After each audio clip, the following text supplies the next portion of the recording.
요즘 흔히 이곳저곳에서 빌드업이라는 단어가 사용이 됩니다. 빌드업의 원뜻은 이렇습니다. 건물을 쌓아 올리다, 체력 등을 증진시키다, 재력이나 명성 등을 쌓아 올리다, 뭐 이런 뜻입니다. 그런데 이제 단순히 이런 뜻으로만 쓰는 게 아니라 어떤 원하는 결과를 얻기 위해서 하나하나 차곡차곡 한 단계를 쌓아가는 이 과정을 빌드업이라고 합니다. 그래서 하나씩 하나씩 차곡차곡 쌓다 보면 원하는 결과를 수월하게 얻을 수 있다라는 이거 생각 때문에 시도하는 방법들인데, 제일 많이 사용되는 곳 중에 하나가 이제 축구입니다. 새벽부터 축구 얘기를 해서 죄송한데 저도 축구를 잘은 모릅니다. 근데 옛날에 우리나라 축구 하는 거 보면 그 소위 뻥 축구였습니다. 골키퍼가 공을 잡아가지고 롱킥으로 뻥 찹니다. 그러면 공이 멀리 날아가서 그 공을 따내서 공격을 전개하는 그런 축구를 많이 했었습니다. 그런데 유럽을 중심으로 최근 이 현대 축구는 빌드업 축구라는 걸 추구합니다. 골키퍼가 처음부터 공을 빵 해서 멀리 보내서 거기서 볼을 따내는 게 아니라 골키퍼가 먼저 수비수에게 패스를 하고, 수비수가 공을 미드필더에게 패스를 하고, 미드필더가 이제 공을 쭉 몰고 올라가다가 결국 공격수에게 잘 공을 찔러줘서 패스를 해서 공격수가 골을 넣게 하는, 이런 식으로 합니다. 이 두 가지 전술에 장단점이 다 있습니다. 소위 뻥 축구는 바로 내 골문 앞에서 공을 뺏기거나 할 위험이 좀 덜합니다. 멀리 내 골대에서 멀리 공을 차다 보니까 일단은 위험 지역 밖으로 공을 먼저 보내고 공격을 전개할 수 있습니다. 근데 단점은 꼭 우리가 공을 따내리란 보장이 없습니다. 근데 빌드업 축구는 수비수가 잘못해서 공을 뺏겨버리면 바로 실점 위기에 올 수 있다는 단점이 있긴 하지만, 어찌됐건 패스 하면서 확률 높은 방법으로, 우리가 원하는 방법으로 공격을 전개해 나갈 수 있다는 장점이 있습니다. 그러니까 잘 패스가 서로 연결되기만 하면 이 공격권을 함부로 상대에게 넘기지 않고 높은 확률로 공격을 성공할 수 있다는 이 장점 때문에 요즘 축구는 거의 다 빌드업 축구를 추구를 합니다. 이 빌드업이라는 게 그렇습니다. 내가 원하는 목적을 잘 이루기 위해서 한 단계 한 단계 차곡차곡 하다 보니 높은 확률로 내가 원하는 목적을 이룰 수 있도록 도와줍니다. 그래서 건축을 할 때도 이런 단어를 사용하고, 저 같은 경우 이제 찬양 인도를 할 때도 이렇게 찬양곡을 하나 할 때도 그냥 하는 게 아니라 빌드업을 합니다. 처음에는 잔잔히 불렀다가 악기들을 쌓아가고 이런 과정들을 다 이렇게 하는 거죠. 그런데 이 빌드업이라는 단어를 그렇게 생각하다가 우리 하나님께서도 하나님의 구원 역사를 빌드업해 가신다라는 생각을 하게 됐습니다. 하나님께서 원하시는 이 구원의 목적을 이루기 위해 하나님은 성경을 읽어보면 다양한 방법으로 하나님의 구원 사역, 구원 계획을 위해서 여러 빌드업을 해 오셨습니다. 우리가 묵상하고 있는 히브리서가 그 하나님의 빌드업을 잘 보여준다 싶습니다. 인간이 죄를 지었습니다. 하나님이 먹지 말라고 하시는 선악을 알게 하는 나무의 열매를 먹었죠. 하나님께서 먹지 말라고 하시는 그 선악과를 먹으면 하나님이 너 이거 먹지 마 하면서 어떻게 될지도 미리 알려주셨습니다. 너 이거 먹지 마, 이거 먹으면 반드시 죽을 거야 라고 선악과를 먹기 전부터 이미 하나님은 경고하셨습니다. 선악과 먹으면 어떤 결과가 있을지를 미리 알려주셨죠. 자, 그런데 인간이 하나님께서 말씀하신 너 먹으면 안 돼 라는 하나님의 기준보다 이 뱀의 모습을 가장한 사단이 말한 이거 먹어도 돼, 이거 먹으면 하나님처럼 될 수 있어 라는 말을 더 신뢰했고 그걸 선택했습니다. 거기서부터 이제 인간은 죄인이 되었습니다. 죄인이 되었으면 선악과를 먹은 결과, 죄를 지은 결과를 치러야지요. 그 결과 인간은 죽을 수밖에 없는 존재가 됐습니다. 하나님이 처음부터 말씀하셨으니까 선악과 먹으면 안 돼, 먹으면 너 반드시 죽을 거야 라고 말씀하셨으니까 선악과 먹은 결과는 뭐겠습니까? 인간은 죽을 수밖에 없는 존재. 이 죄값을 죽음이라는 것을 위해서 치르게 됐습니다. 자, 근데 인간이 죄인이 되자마자 하나님은 인간을 구원할 계획을 또 동시에 세우십니다. 인간 구원해야 되겠다. 내가 사랑하는 이 자녀들을 구원해야 되겠다라는 생각을 하셨지요. 자, 그런데 그 구원의 계획을 위해서 하나님은 여러 가지 빌드업 과정을 차곡차곡 계획하시고 진행해 가십니다. 근데 문제는 이 죄를 해결할 수 있는 유일한 방법이 뭐냐? 죽는 거라는 겁니다. 하나님께서 인간을 구원하기 위해서 유일하게 할 수 있는 이 죄의 문제를 해결할 수 있는 유일한 방법은 죽음이라는 것이었습니다. 그러니까 제일 쉬운 건 뭐겠습니까? 그냥 하나님께서 인간을 싹 쓸어버리는 게 제일 확실하고도 빠른 방법입니다. 죄의 결과는 죽음이니까 하나님께서 인간을 그냥 다 진멸해 버리시면 가장 확실하게 죄값을 치르게 하는 거였습니다. 근데 그럴 수 없으니, 인간을 다 진멸할 수 없으니, 이대로 끝날 수 없으니 하나님께서 인간을 구원해야 되겠다라고 작정하셨으니 하나님은 다른 방법을 취하기 시작합니다. 그래서 빌드업의 여러 과정 중에 대표적으로 하나님 주신 것이 무엇이냐? 율법과 성막, 율법과 제사라는 것이었습니다. 어찌됐건 이 죄의 문제는 생명이라는 것을 대가로 필요했습니다. 그걸 오늘 본문 히브리서 9장 22절은 이렇게 이야기를 합니다. 한번 함께 읽어보겠습니다. 시작. 율법을 따라 거의 모든 물건이 피로써 정결하게 되나니 피 흘림이 없은즉 사함이 없느니라.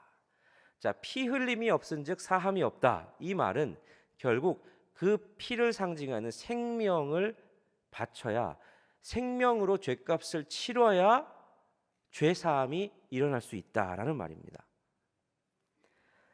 하나님께서 율법을 주신 이유, 하나님이 다시 하나님의 기준을 회복하기를 원하셨습니다.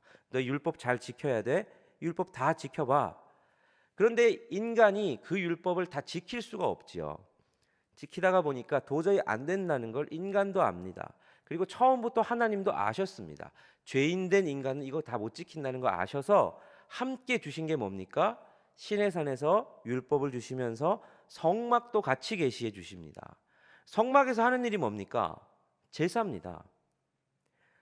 제사를 통해서 하나님께서는 죄를 씻을 수 있는 다른 방법을 제시해 주셨습니다. 그게 뭐냐면 인간이 죽을 수 없으니까 흠없는 온전한 제물을 준비해서 그 제물을 대신 피를 흘리고 죽게 함으로 말미암아 인간의 죄를 씻을 수 있도록 그렇게 해주셨습니다.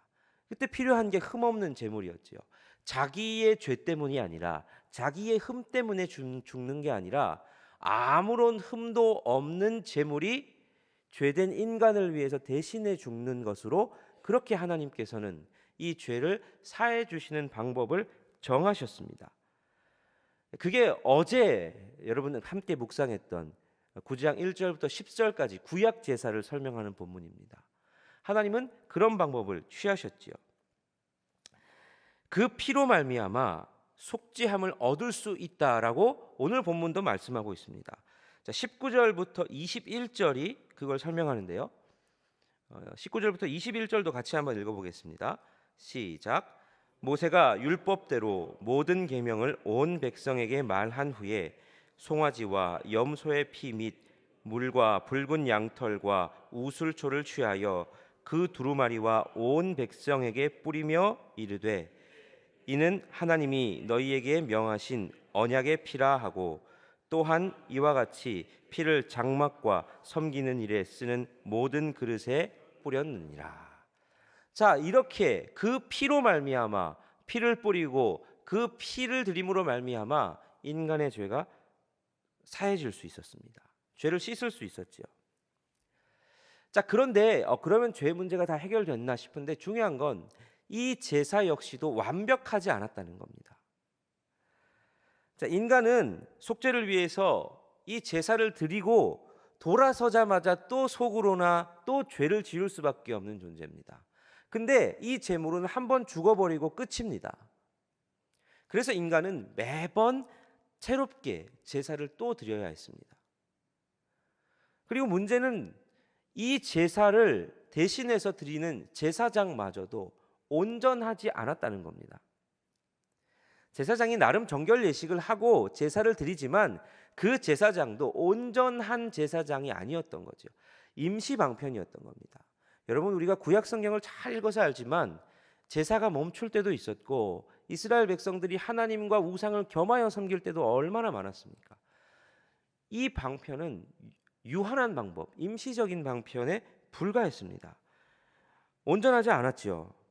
그래서 하나님께서는 그때마다도 구원의 빌드업을 위해서 이 제사를 주셨음에도 불구하고 사사를 보내시고 하나님의 사람을 세우시고 왕을 세우시고 선지자를 보내시고 계속해서 그들을 새롭게 각성시키려고 하십니다. 자, 그리고 마침내 하나님의 구원의 빌드업, 하나님의 구원 역사, 구원 계획의 빌드업의 완성은 무엇으로 말미암아 찍힙니까? 예수 그리스도를 택하셔서 이 땅에 보내시고 십자가에서 모든 인간의 죄를 대신해서 대속의 죽음을 당하게 하심으로 말미암아 하나님의 구원의 이 구원 사역의 빌드업이 완성이 됩니다.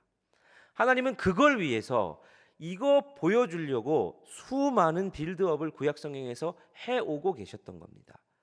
그래서 구약에 나오는 여러 가지 하나님의 구원을 위한 사역들이 예수 그리스도를 이 구원의 완성을 보여주는 그림자에 불과하다라고 우리는 이야기하지요. 한 단계 차곡차곡 하나님께서는 이 예수 그리스도를 보내기 위해서 다양한 구원의 계획을 가지고 실행하고 계셨다라고 하는 것이지요.